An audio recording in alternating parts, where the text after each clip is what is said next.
ক্ষেত্রে যে গর্ভাবস্থায় পূর্ণ সময়কালে পূর্বে ইচ্ছাকৃত অথবা ঐচ্ছিক গর্ভপাত এমটিপি বা প্রণোদিত গর্ভপাত বলে। সমগ্র বিশ্বে প্রতি বছর 40 থেকে 50 মিলিয়ন গর্ভপাত করানো হয়, যা হিসেব করলে এক বছরে মোট গর্ভসঞ্চার 1/5 হয়। গর্ভপাতের সাথে প্রক্ষোভিক, নৈতিক, ধার্মিক ও সামাজিক সমস্যা যুক্ত থাকার কারণে গর্ভপাতের মেনে নেওয়া বা আইন সিদ্ধ করা উচিত কিংবা অনুচিত নিয়ে বহু দেশে বিতর্ক চলছে। গর্ভপাতের অপব্যবহার রোধ করা সরকারের 1971 সালে কিছু কঠোর বিধিনিষেধ সহ গর্ভপাত এমটিপিকে আইন সিদ্ধ করে নির্বাচিত বেআইনিভাবে কন্যাসূত্র হত্যা, কন্যাভ্রূণ হত্যা ও তথ্য অনুসারে ভারতবর্ষের সর্বাধিক। তা রুখতে এই ধরনের বিধিনিষেধগুলো খুবই গুরুত্বপূর্ণ। এমটিপি এর প্রয়োজন কেন? অবশ্য এই উত্তর হবে যে সাধারণ অসুরক্ষিত যৌন মিলনের কারণে অথবা সঙ্গমকালে অথবা ধর্ষণকালে গর্ভনিরোধক ব্যবহার গ্রহণ না করার ফলে সৃষ্ট অবাঞ্ছিত গর্ভসঞ্চার থেকে রেহাই পেতে এমটিপি প্রয়োজন। কিছু কিছু ক্ষেত্রে গর্ভাবস্থা চলতে থাকলে সেটি মাতা শিশু ভ্রূণ উভয়ের জন্য ক্ষতিকারক, এমনি প্রাণনাশকের কারণ হতে পারে। সেক্ষেত্রে এমটিপি অত্যাবশ্যকীয়। গর্ভাবস্থায় প্রথম 3 মাস সময়কাল এবং গর্ভাবস্থা 12 সপ্তাহ পর্যন্ত এমটিপিকে তুলনামূলকভাবে নিরাপদে গণ্য করা হয়। গর্ভাবস্থার দ্বিতীয় 3 মাস সময়কালে গর্ভপাত করানো হলে তা অধিকৃত ঝুঁকিপূর্ণ। এ বিষয়ে এমন গোলমাল প্রবণতা লক্ষ্য করা গেছে। তা হলো এই যে বেশিরভাগ এমটিপি অযোগ্য হাতুড়ে ডাক্তারের দ্বারা বেআইনি করানো হয়, যা কেবলমাত্র অসুরক্ষিত নয়, প্রাণনাশকের কারণ হতে পারে। এমটিপি এর ক্ষেত্রে অপর একটা বিপজ্জনক প্রবণতা হলো অ্যামিনিওসেন্টেসিস অপব্যবহারের মাধ্যমে গর্ভ শিশু লিঙ্গ নির্ধারণ। বারবারই যদি দেখা যায় শিশু ভ্রূণের একটা কোনো কন্যা ভ্রূণ, এরপর গর্ভপাত ঘটানো হয়, এটি সম্পূর্ণ বেআইনি কাজ। এমটিপির এই ধরনের ব্যবহারগুলো পরিহার করা উচিতের কারণ এগুলো কম বয়সী মাতা এবং গর্ভস্থ শিশু উভয়ের জন্য বিপজ্জনক। অসুরক্ষিত যৌন মিলনের পরিহারে প্রয়োজনীয় এবং বেআইনি গর্ভপাতের সঙ্গে জড়িত ঝুঁকিপূর্ণ প্রভাবগুলি সম্পর্কে কার্যকারী পরামর্শ দান এবং পাশাপাশি আরও উন্নত স্বাস্থ্য পরিষেবা প্রদানে উল্লেখিত অস্বাস্থ্যকর প্রবণতা পরিবর্তন ঘটাতে পারে। যে রোগসমূহ বা সংক্রমণ যৌন মিলনের মাধ্যমে বাহিত হয় সেগুলি একত্রে যৌন সংসর্গের মাধ্যমে বাহিত সংক্রমণ এবং এসটিআই অথবা ভেনারেল ডিজিজ অথবা জননালী সংক্রান্ত সংক্রমণ বলা হয়। যৌন সংসর্গের মাধ্যমে বাহিত সচরাচর সংক্রমণগুলি হলো gonorrhoea, syphilis, genital herpes, chlamydiosis, genital warts, trichomoniasis, hepatitis B এবং অবশ্য সাম্প্রতিক বছরগুলি সর্বাধিক আলোচিত সংক্রামক এইডস, এইচআইভি এর সংক্রমণের ফলে ঘটে। এগুলি এইচআইভি এর সংক্রমণের সবচেয়ে বিপজ্জনক এবং অধ্যায় 4-এর বিশেষ আলোচনা করা যেতে পারে। তারপরে bacterial disease, chlamydia, trachomatis, syphilis, treponema pallidum, gonorrhoea, neisseria gonorrhoeae, এইডসের ক্ষেত্রে human immuno virus, HIV, genital herpes, herpes simplex virus agent, genital warts cause cervical cancer agent, human papilloma virus, hepatitis B এর agent hepatitis B virus. তারপরে আছে protozoan, protozoan disease, trichomoniasis ট্রাইকোমোনিয়াসিসের agent হচ্ছে trichomoniasis vaginalis. HIV এবং hepatitis B এর মতো এই ধরনের কিছু সংক্রমিত ব্যক্তির ব্যবহৃত ইঞ্জেকশন, সূঁচ, শল্য চিকিৎসায় যন্ত্রপাতি ইত্যাদি ব্যবহার রক্ত সঞ্চার অথবা সংক্রমণে মায়ের থেকে শিশু ভ্রূণের দেহে ছড়াতে পারে। Hepatitis B, genital harpy, HIV এর সংক্রমণ ব্যতীত অন্যান্য রোগগুলির ক্ষেত্রে রোগ সংক্রমণ প্রথম অবস্থায় শনাক্ত করা গেলে যথাযথভাবে চিকিৎসা হলে এই রোগগুলির সম্পূর্ণরূপে নিরাময়। এই রোগগুলির মধ্যে বেশিরভাগ রোগ চিকিৎসা হলো এই রোগগুলির সম্পূর্ণ নিরাময় সম্ভব। এই রোগগুলির মধ্যে বেশিরভাগ রোগের প্রাথমিক লক্ষণ সমূহ গৌণ হয়। এগুলি যৌনাঙ্গের পরিলক্ষিত হয় এবং এগুলি যৌনাঙ্গের চুলকানি এবং যৌনাঙ্গের স্বল্প ব্যথা, যৌনাঙ্গ স্ফীত, যৌনাঙ্গ থেকে তরল নিঃসরণ। সংক্রমণে মহিলাদের ক্ষেত্রে প্রায়শই রোগের লক্ষণগুলি বহিঃপ্রকাশ ঘটে না। তাই দীর্ঘদিন পর্যন্ত রোগগুলি শনাক্ত করে নাও যেতে পারে। সংক্রমণের প্রথম দশায় লক্ষণগুলি অনুপস্থিত থাকায় লক্ষণগুলো কম তাৎপর্যপূর্ণ হয়। যৌন সংক্রমণের মাধ্যমে বাহিত সংক্রমণগুলির সঙ্গে সামাজিক কলঙ্ক জড়িত থাকায় একজন ব্যক্তিকে সাময়িকভাবে রোগের শনাক্ত করে এবং সাময়িকভাবে উপযুক্ত চিকিৎসা গ্রহণের নিবৃত্ত করে। এর ফলে পরবর্তী সময় আরও জটিলতার সৃষ্টি করে।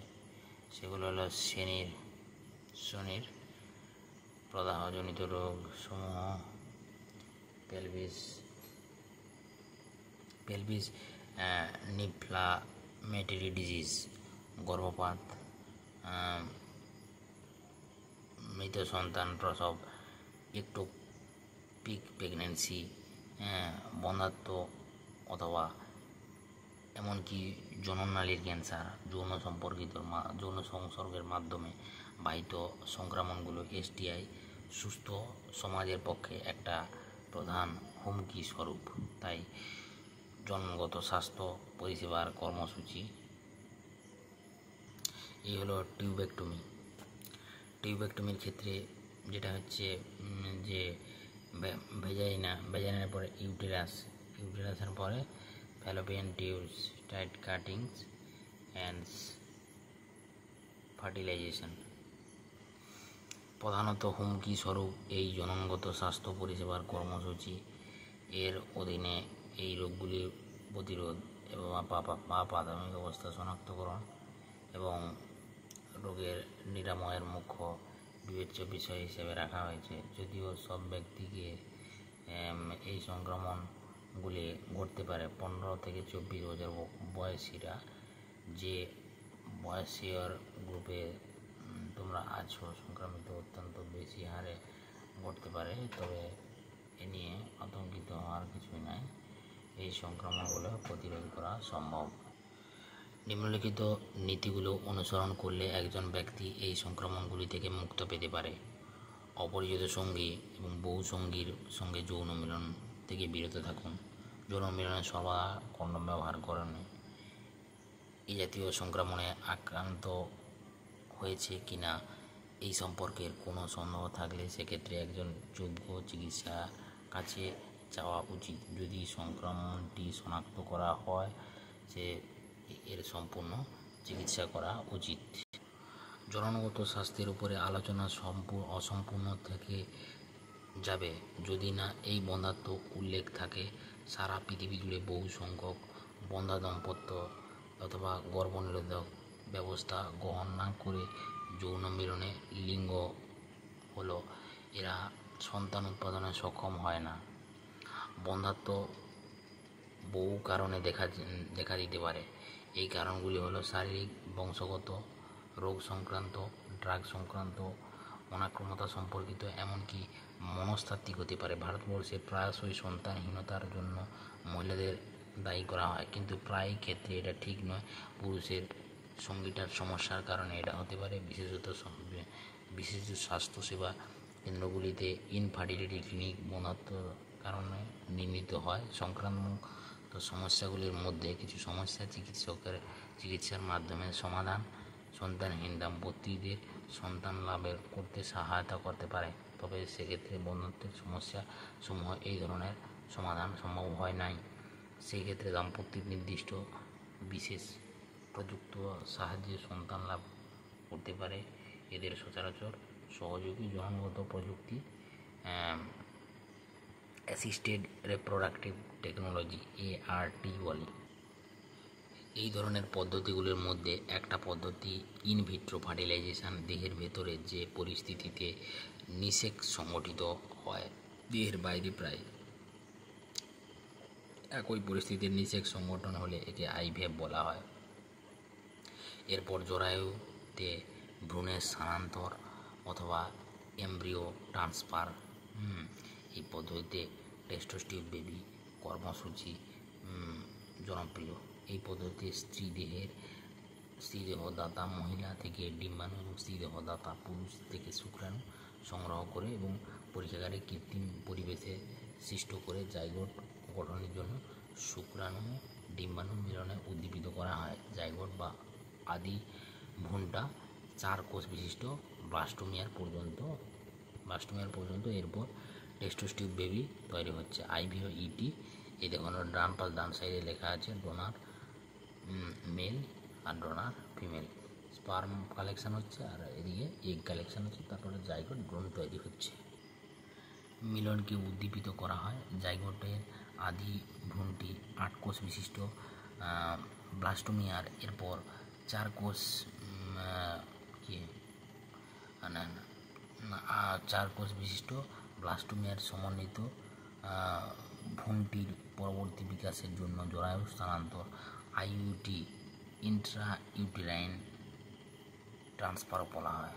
যেসব মহিলার গর্ভ ধারণের অক্ষমতা, এদের ক্ষেত্রে সন্তান লাভের জন্য ইনভিট্রো ফার্টিলাইজেশনের সৃষ্টীয় ভ্রূণটি স্থানান্তরের জন্য ব্যবহার করা যেতে পারে। Fertilisation in vitro outside of the body, in vivo হচ্ছে ইনসাইড ফর দ্য বডি। ঠিক আছে। মেলের ক্ষেত্রে low sperm count, low sperm motility, can not fertilise ovum. ফিমেলের ক্ষেত্রে কী হবে, ইউটেরাইন ওকে, তো no ovulation, fallopian tube blockage. এই ক্ষেত্রে কেবলমাত্র এদের কাজটা করবে। এক্ষেত্রে অপর একটা পদ্ধতি ব্যবহার করা যেতে পারে, যে পদ্ধতিতে দাতার দেহ থেকে সংগ্রহিত ডিম্বাণু উৎপাদনে অক্ষম কিছু নিষেক ও ভ্রূণের পরবর্তী বিকাশের জন্য অনুকূল পরিবেশ প্রদানে অক্ষম এমন একজন মহিলার ফ্যালোপিয়ান নালীতে অর্থাৎ জিফট গ্যামেটো ইন্ট্রা ফ্যালোপিয়ান ট্রান্সফার স্থানান্তর হয়। পরীক্ষাগারে ভ্রূণ স্থানান্তরে অন্য একটা বিশেষ পদ্ধতি male female counting product of the uterus only. তারপর হচ্ছে ট্রান্সফার স্থানান্তর। পরীক্ষাগারে ভ্রূণ সৃষ্টির অন্য একটা বিশেষ পদ্ধতি ইন্ট্রা সাইটোপ্লাজমিক স্পার্ম হচ্ছে ইঞ্জেকশন ICSI। সেখানে শুক্রাণু ইঞ্জেকশনের মাধ্যমে সরাসরি ডিম্বাণুর ভেতরে ঢুকিয়ে দেওয়া হয়। পুরুষের সঙ্গীটি স্ত্রীদেহে গর্ভধানের অক্ষম হওয়ায় ICSI কীরকম কাজ করে দেখে নিচ্ছি আমরা। স্পার্মটা ঢুকে গেলো এগের মধ্যে, ফিমেলটা মিলন হলো। মেল হচ্ছে sperm very low sperm count, very strength. ঠিক আছে, ভেরি স্ট্রেংথ। ডিম্বাণুর ভেতরে ঢুকিয়ে দেওয়া হয়। পুরুষের সঙ্গীটি স্ত্রী দেহের গর্ভধানে অক্ষম হওয়ার কারণে পুরুষের দেহে নিঃসৃত বীর্য শুক্রাণুর সংখ্যা খুবই কম হওয়ার কারণে যদি বন্ধাত্ব দেখা যায়, সেক্ষেত্রে কৃত্রিম গর্ভধান আর্টিফিশিয়াল ইনসেমিনেশন পদ্ধতির মাধ্যমে এই সমস্যার সমাধান করা যেতে পারে। এই পদ্ধতিতে স্বামী অথবা সুস্থ স্বাভাবিক দাতার দেহ থেকে শুক্ররস সংগ্রহ করে কৃত্রিম উপায়ে স্ত্রী দেহের যোনিপথে বা জরায়ুর অত্যন্ত আভ্যন্তরে ইন্ট্রা ইউটেরাইন ইনসেমিনেশন পদ্ধতিতে করা হয়।